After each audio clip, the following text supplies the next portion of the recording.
Alright everybody, Season 5 is almost officially upon us. Thanks to all of you for your wonderful work. We very much appreciate it. Happy to help. Hell yeah. Thank you. And now that we're almost done with that, I think it's about time we start getting started on Season 6. God, finally. Nice. Let's do it. Yes, I know you're all very excited to work on the war arc. I am too, don't worry. Use CGI on the no moves, that might be frowned upon. I mean, I think we should be able to do all the CGI no moves that we want. And that depends entirely on what the budget is. And I damn well hope we have the budget for this. You're definitely gonna have fun with that, don't worry. But what you're also gonna have fun with is some things that we've just recently seen released in the manga. Oh? Which is? Yeah, about that. You see...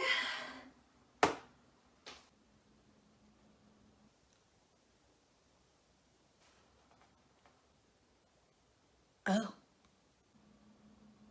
Holy shit. Is that? Yeah. We aren't gonna be allowed to censor that, are we? Probably not. We're really gonna animate a child having a mental breakdown, aren't we? Yeah. Cool.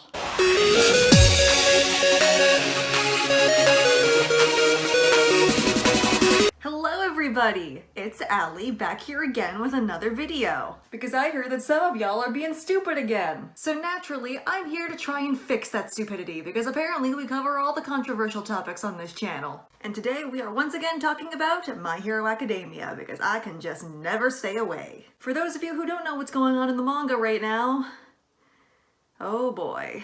Basically, we are finally getting the full Todoroki family backstory, which is actually not as bad as we thought it was going to be. It is somehow so much worse. In the backstory, we are finally learning about Toya and what exactly happened that led to his eventual death, including the first meeting of Enji and Rei and the subsequent birth of Toya's siblings. We got a little bit of the Todoroki backstory back in chapter 291, but that was primarily from Endeavor's point of view. This part of the backstory seems to be mostly from Toya's and Rei's point of view primarily, which it's about damn time. But that's just a recap. What we're here to talk about today is what people are saying in response to that. Oh my god, it was Toya's fault all along!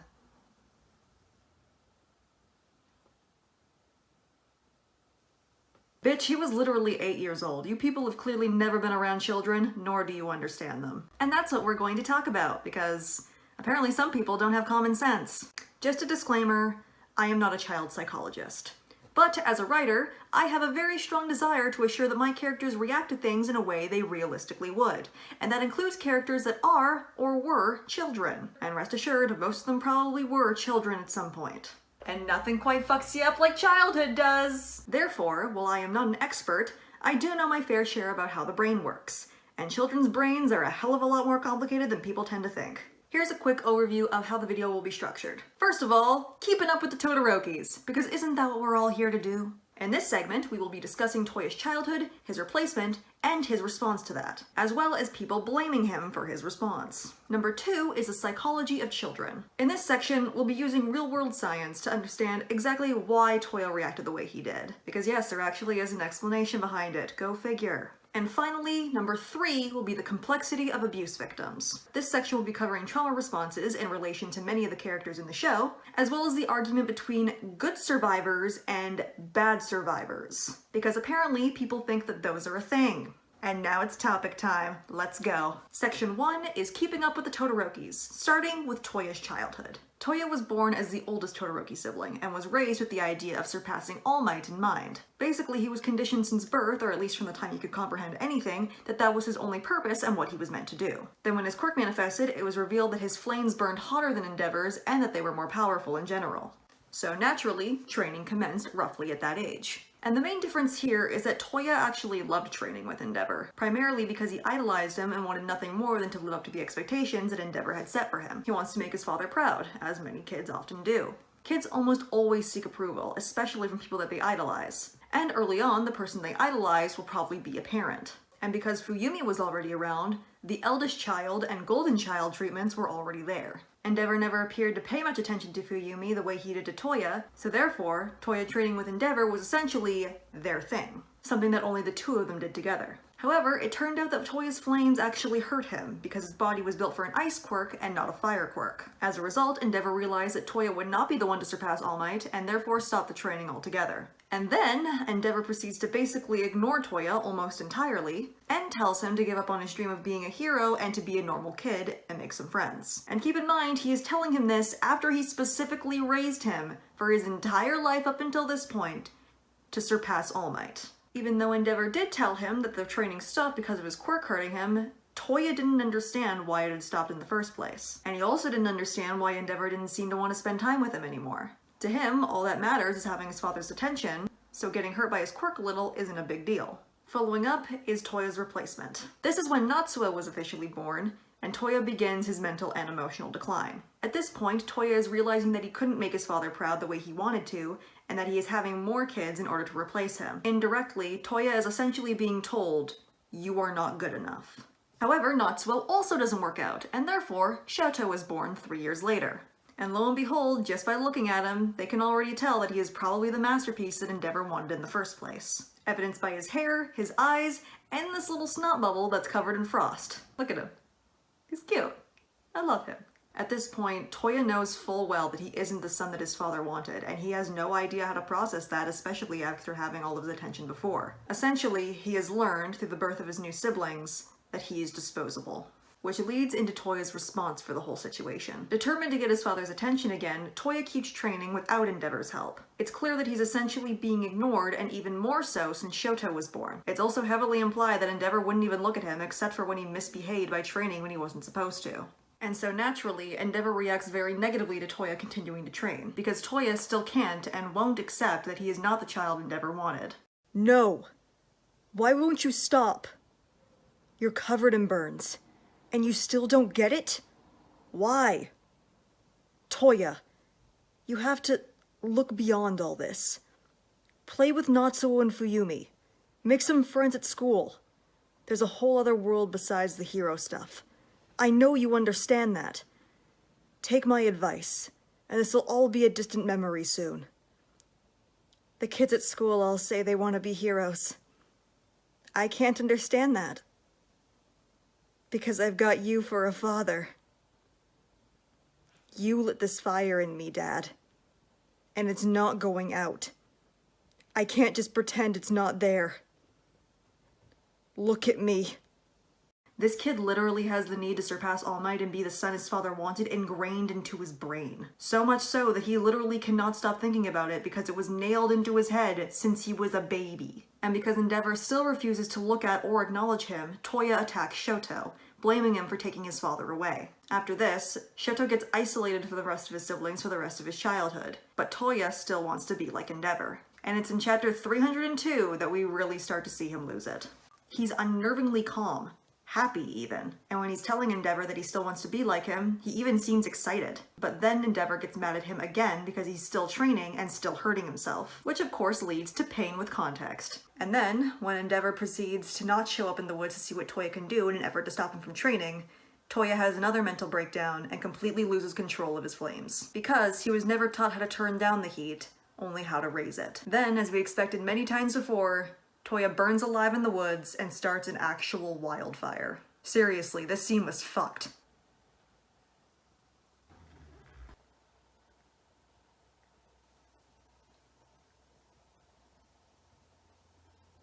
I don't think we can censor that.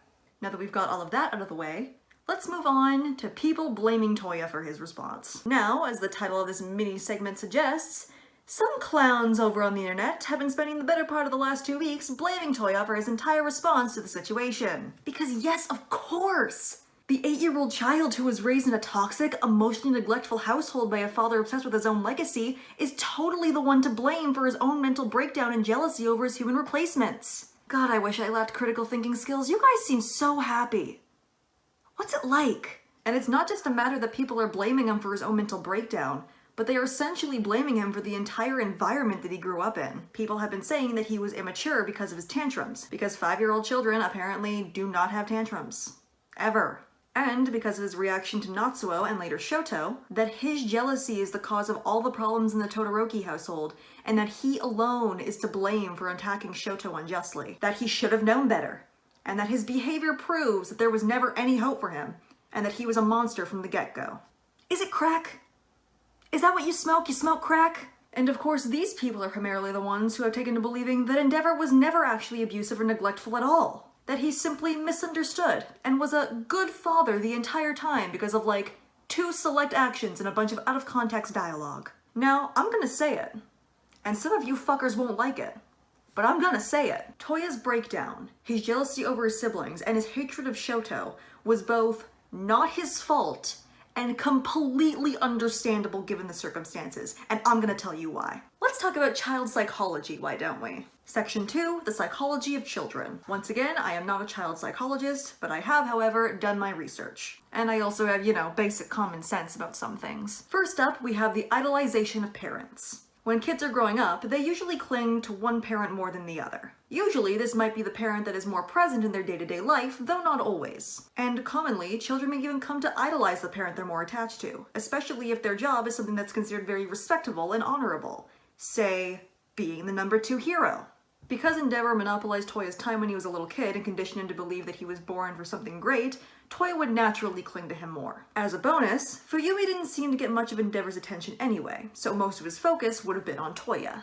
And when kids get to spend time with the parent that they idolize, it's super exciting, especially when they have an activity that only the 2 of them do together. Be that fishing, puzzles, etc. For Toya and Endeavor, that was training. It was their thing. And it's definitely not hard to understand that out of the 2 kids that were already around, Toya was their father's favorite. There's already some bad parenting right there, go figure. And when little kids think or know that they're the favorite, whether that be in family, classrooms, friend groups, or anything else, they tend to cling to it because it gives them good feelings. And everybody likes good feelings. And little kids tend to like being rewarded with praise, especially from people they idolize. This is a trait that never really goes away, even in adulthood, but it's especially prevalent with children. They get used to the attention, and Toya was definitely used to Endeavor's attention, wanting nothing more to impress him with his abilities and make him proud. Doubly so considering that Endeavor's the number 2 hero. But then they find out that Toya's quirk hurts him, and that there's no way to make it stop hurting him other than to get him to stop using it. Thus, Endeavor stops the training because he doesn't want Toya to hurt himself. And now people keep saying that this action alone makes Endeavor a good father because he didn't want Toya to get hurt. And yes, he does definitely seem to care about Toya not hurting himself and for his physical well-being. But only in the sense that he isn't the one. Toya could never surpass All Might or be a hero if his quirk hurts him, and Endeavor still wants a child that can surpass All Might because that was the whole point. And now that he knows that it can't be Toya, or Fuyumi for that matter, it's time to move on to the next one. And while Endeavor does stop the training for Toya's well-being, Toya himself doesn't understand it that way. He doesn't see getting hurt by his quirk as a big deal if it means that he gets to spend time with his dad. The training was their thing, and Toya desperately wants it back, because that's the time that they got to spend together. Just them and nobody else, and so it doesn't matter if he gets hurt a little. And now some people will think, but that doesn't make any sense. Why can't Toya just see that it's for his well-being and his dad is trying to take care of him? He should be able to see that. In case you forgot, Toya is 5 in this scene. And some people don't seem to understand this, but children don't process logic the same way that adults do. Children, as an instinct, tend to seek out things that give them pleasure or validation, whether that be playing, sweets, or spending time with somebody that they admire. Toya knows that he's getting hurt by his quirk, and it's extremely unlikely that he likes getting hurt by it. Logically, yes, he would want to prevent that so that he isn't hurting all the time. However, Toya also understands that using his quirk means that he gets to spend time with his dad, and that he gets his dad's attention. In his mind, spending time with his dad is all that matters, especially now that he isn't getting the attention that he used to get. Therefore, getting hurt by his quirk a little isn't that big of a deal. But then Endeavor and Ray start to have more kids, and Toya begins to understand that they're trying to replace him. It's not unusual for eldest children to feel jealous or like they're being replaced when they have a new sibling, especially if they're old enough to comprehend it. Fuyumi, for instance, was born when Toya was about a year old, when he was still processing and adapting to the world around him. Natsuo, meanwhile, was born when Toya was 5, when he would have been far more aware and accustomed to his environment. Typically, kids tend to have one of 2 reactions when it comes to new siblings.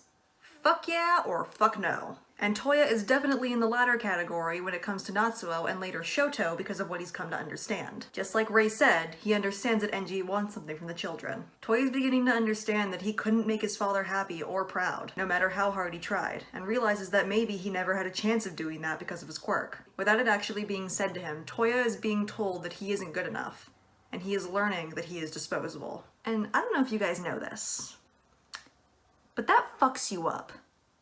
At any age. And as a kid, that's some fundamental shit that never leaves you. And you can still see some of the effects of it later in Toya's life as Dobby. Toya has officially gone from being his father's golden child to feeling like a complete failure. Therefore, he wants to prove that he can be what his father wants the most, and that his parents don't need to keep having more kids. Subsequently, Toya thinks that the reason his father isn't happy is because there's something wrong with him. Then, when Shoto is born, Toya pushes the blame onto him instead, despite him being a baby who had no choice but the situation he was born into. Toya, at this age, worships Endeavor, and thinks that he can do no wrong. Therefore, the problem must either lie in himself or his baby brother, who seems to be what Enji wanted in the first place, going off of his appearance alone. Toya can't see that Endeavor is the one doing the hurting, so to his mind, the only logical explanation must be Shoto, who has taken his father away from him. This whole thing, my guys, is strictly Endeavor's fault. Endeavor is the one that created this environment and ignored Toya's mental and emotional well-being. Which, of course, brings us to emotional regulation, or lack thereof. Toya is a child, and children, because they are still developing, do not have the ability to emotionally regulate, especially in response to trauma. Toya was essentially the golden child until Endeavor realized that he couldn't make his dream a reality. Thus, the training stopped and Toya was virtually ignored with no thought given to his own feelings. Toya wasn't physically neglected, but he was emotionally neglected, which can be just as bad. This has even more of an effect because Toya wasn't neglected from the get-go. He had lots of attention from his father growing up until it was eventually taken away. And the worst part is that he couldn't understand why it was taken away, because to him it didn't make any sense. Emotionally neglected children, especially children who were not neglected until later in childhood, can often tend to lash out to get some attention, which can seem to some people as a bratty thing to do, but don't forget that kids actually need attention. Similarly, children in this sort of situation, or any situation, can tend to lash out when they're hurt. This tends to happen because children cannot always convey what they're feeling. All they really know is that they're hurting and they don't like it, and that somebody is causing that hurt, whether it be a parent or someone else. For emotionally neglected children, bad attention is better than no attention, and this is somewhat what Toya is after when he's training. It's not the exact kind of attention that he wants from Endeavor, but it is attention that he wouldn't get otherwise. We can even see it in the manga with Dobby, who is glad to have people's attention, even though it's about his crimes. At his core, Toya is still a neglected kid. Overall, early emotional neglect can be psychologically catastrophic. And paired with the knowledge that he's disposable and not good enough for the parent that he idolizes, it's really no wonder that Toya eventually went off the deep end. And another thing that people in this fandom don't seem to understand is that not everybody has the same reaction to trauma. And children, even teenagers, who do not yet have the ability to properly emotionally regulate, may not react in the way that people expect them to or want them to. Which leads us to the titular topic for this video, section number 3, the complexity of abuse victims. Starting with trauma responses. Everyone reacts to trauma differently, and two different people in the same traumatic situation may not necessarily react to it in the exact same way. Horikoshi actually does a very good job of showing this throughout the series with the plethora of trauma survivors that we have to choose from. For instance, Toya, Shoto, Fuyumi, Natsuo, Hawks, Eri, and Shigaraki. They are the most prominent victims of parental abuse and or neglect that we know throughout the series, or at least the ones we know that have been confirmed. For the sake of clarity and not straying into headcanon territory, I will not be including Aizawa or Shinso in this list, primarily for the fact that it was only implied that Aizawa came from an abusive household and was never actually confirmed, and because we really don't know what Shinso's home life is like, and we don't really have any implications to go off of. I mean, I know what I think his home life is like, but then I've read a lot of fanfiction. But because the state of their home lives was never actually set in canon, I will not be including them. Toka's experience could probably be considered emotional neglect, but I'm genuinely not sure, so I will not be including her. If there's anybody that can actually clarify that for me, please do so in the comments. I am welcome to it. As for the ones that I did name, all of them have similar fundamental trauma, both in content and duration, taking place over a number of years and not just in a single instance. And lo and behold, all of them have different responses to the trauma that they suffered. First, we'll start with Shoto. His trauma responses, or at least the ones that we've seen, consist of anger and irritability, such as refusing to use his fire, emotional detachment from others as to avoid being vulnerable and possibly hurt by them, memory replay, hypervigilance, and shutdown, with the occasional silent meltdown or two. Next we have Fuyumi, whose trauma responses seem to be denial, compliance, willful ignorance, and, in some cases, avoidance. Natsuo's, on the other hand, seems to be anger, avoidance, and guilt when it comes to what happened to his brothers. Hawks is a little trickier, but his responses seem to be emotional detachment and repression, impulsive behavior, and avoidance. Mostly in that it doesn't seem like he keeps contact with his mom, and that he doesn't think about it. Eri, of course, is one of the most prominent trauma survivors in the series, and we get to see some of her responses while she is still in the traumatic situation. From what I've been able to gather, hers seem to be nightmares and flashbacks, fear and anxiety, self-blame, difficulty trusting others, and an overreactive startle response. Though a couple of those could just be from all the fanfiction I've read, but they seem pretty on par with her. And then of course we have Shigaraki. His trauma responses that I've been able to pick up are a bit different from the others. They consist of anger, hypervigilance, difficulty trusting others, general hostility, a tendency to isolate to an extent, controlling tendencies, and a belief that the world is unfair. And then last but not least, we have Toya. And similar to Eri, we've seen some of his trauma responses in action while he was still in the traumatic situation. His responses include anger, memory replay, impulsive behavior, numbness, emotional or otherwise, irritability, and general hostility, such as calling people names. Shut your mouth, you crazy bastard. Hey, lizard, stop weaving! I get motion sick! Emotional swings, especially early on, a desire for revenge, and self-harm. And as you can see, none of these characters have the exact same responses to their trauma, and 4 of them lived in the same house. But regardless, some people in this fandom tend to acknowledge some of these characters more than others due to how they handled it. Which brings us to the next and final mini-section, good survivors versus bad survivors. For some reason, some people, and not just limited to this fandom, seem to think that some of these survivors, or survivors of any traumatic situation, are better than others based on the way they react. And the ones that react in anger in any way, shape, or form, especially if it's violent anger, are typically denounced for their response and labeled as bad survivors. This seems to be because many people don't like to acknowledge the ugly parts of trauma or trauma survivors, the same way that they don't like to acknowledge the ugly parts of mental illness. People usually like to acknowledge survivors if they react passively to their trauma, such as with fear, anxiety, shutdown, or even meltdowns in some cases. Alternatively, they usually don't like to acknowledge the people who react actively to their trauma, such as with anger, violence, or other similar reactions. Shoto, Fuyumi, Hawks, and Eri are largely considered to be good survivors because of this. They all tend to react relatively passively or in ways that people would consider sympathetic. Similarly, Shigaraki and Toya are considered to be bad survivors because of this as well. They don't react in ways that people find sympathetic and therefore are looked down upon. Natsuo, meanwhile, is somewhere in the middle because he tends to react both passively and actively depending on the situation. Furthermore, Shoto and Eri are usually considered to be perfect victims, which means pretty much exactly what you think it means. And because of that, the fandom tends to sympathize more with them over others. They were vulnerable and had no control over the situation. They almost always accept help and recognize what their abuser is doing is wrong. They quickly recognize their rescuers, never return to their abusers, and will often blame themselves. As a result, this usually applies to Eri more than Shoto, but the point still stands. As a result, Natsuo and Fuyumi are not usually considered in this category because people perceive that they could have done something without taking into account the situation that they were in. Hawks, meanwhile, has been labeled as an abuse apologist for some fucking reason, even though that makes no sense. But he's siding with Endeavor! Yes, Endeavor, who he has idolized since he was a kid. Who has, in fact, become a better person than he used to be, remarkably so.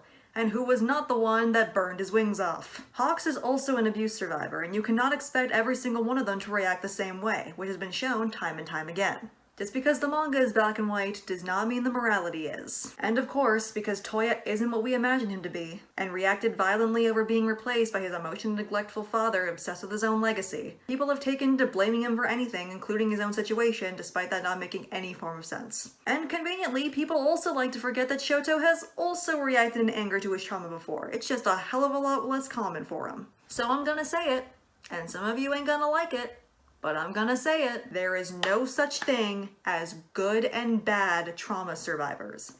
There is only trauma survivors, and no one survivor is worth more or less than any other survivor. None of these characters are any more or less valid as survivors because of the way they reacted to their trauma. Is becoming a villain and murdering 30 people a good response to trauma? No. No, it is not. And I'm not saying that it is, because that is both legally and ethically wrong, and trauma does not excuse that. But what I am saying is that while Toya's response to his trauma was different than Shoto's, that doesn't make Toya less than Shoto, or Shoto more than Toya. You guys just don't like the ugly reality of mental illness. And don't even try and talk to me about canceling 13-year-old Toya because he was a misogynist. Yes, I have heard it. You literally won't shut up about it. The main male influence in his life was Endeavor, who married his wife for her quirk and made a eugenics experiment out of his children. Now, I don't know about the rest of you, but I don't think a kid raised by that man is going to have revolutionary or even normal notions of gender equality. 13-year-olds are the meanest people in the world. They terrify me to this day. Again, children, even teenagers, cannot emotionally regulate. And Toya is an abuse victim taking his pain out on both himself and the people around him, including his mother and little sister. So in summary, too long, didn't watch, Toya attacking Shoto was not his fault. It was a trauma response caused by the environment that Endeavor created due to his obsession with his own legacy, and by Toya being indirectly told that he isn't good enough and is virtually disposable. And while Endeavor did care about Toya's physical well-being, he never bothered to take into account that his emotional and mental well-being were also important. And yes, I do know that there is definitely more to it than just Endeavor's part, and that Rei is partially at fault in some ways, but that's for possibly a different video and not for today. Today, I just wanted to try and get it through your skulls that an 8-year-old is not responsible for his own mental breakdown, especially considering the environment that he was born into. You know, this would be a hell of a lot easier if some of you could just admit that you prioritize an abuser over his victims, and that impacts how you view the source material. But apparently we aren't ready for that conversation yet. And that's all I got for you. There is definitely a few brick walls out there, and definitely people who are going to insult me to high heaven in the comments, but I know that at least some of you have common sense. And to those who do, I love you, and I appreciate you. I'll be honest, I really do not have a question of the week prepared for this one. After that conversation, I don't really know what to say. I mean, I spent the entire week making a video about how people shouldn't blame an 8-year-old for his own mental breakdown, so how's your day going? And if you don't agree with me that Toya isn't responsible for his own mental breakdown, sucks to be you, the tea is scalding. Man, can't wait for that burning scene in full HD, am I right? If you guys have any ideas for topics you want to see me talk about on this channel, please let me know down in the comments, as always. Or if you don't want to do that, feel free to tweet me at Alicia_Irvine. And with that, that's all for now, you guys. Thank you for being here, and I'll see you in the next video. Bye now.